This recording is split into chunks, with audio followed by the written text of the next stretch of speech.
আমাদের আমাদের জন্য দুনিয়াতে পাঠাবার পরে তিনটা জগৎ রাখছে আমাদের জন্য। কয়টা? তিনটা জগৎ। এই তিন জগৎই আমাদেরকে থাকতে হবে, তিন জগতে থাকতেই হবে।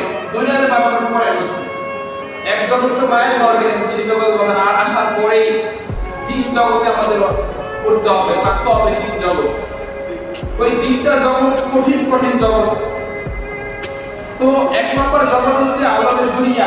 তো আলমের দুনিয়া কাকে বলা হয়? যে দুনিয়াটা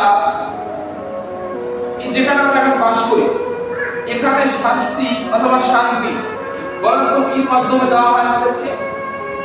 শরীরের মাধ্যমে দেওয়া হয়। কিসের মাধ্যমে?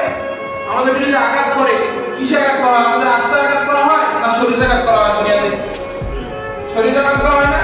তো দুনিয়ার জগতে রূহের কোনো ইয়া নেই। রূহ হচ্ছে শরীরের তাবে, মানে শরীরের অনুসারে। আমাকে যদি কেউ একটা আঘাত করে শরীরে, তো আমার আত্মায় আর ব্যথা লাগে, আমার আত্মায় কষ্টটা অনুভব হয়, ঠিক না? আমাদের রূহে এই কষ্টটা অনুভব হয়, কিন্তু রূহ সরাসরি রূহের দিয়ে আঘাত করা হয় না। হয় দুনিয়ার জগতে রূহ মাঝে আঘাত করার কোনো সুযোগ নাই। দুনিয়ার জগতে শরীরে আঘাত করা হয়। তো আমাদের এই দুনিয়ার জগতে রূহ হচ্ছে শরীরের তাবে, শরীরের অনুসারে।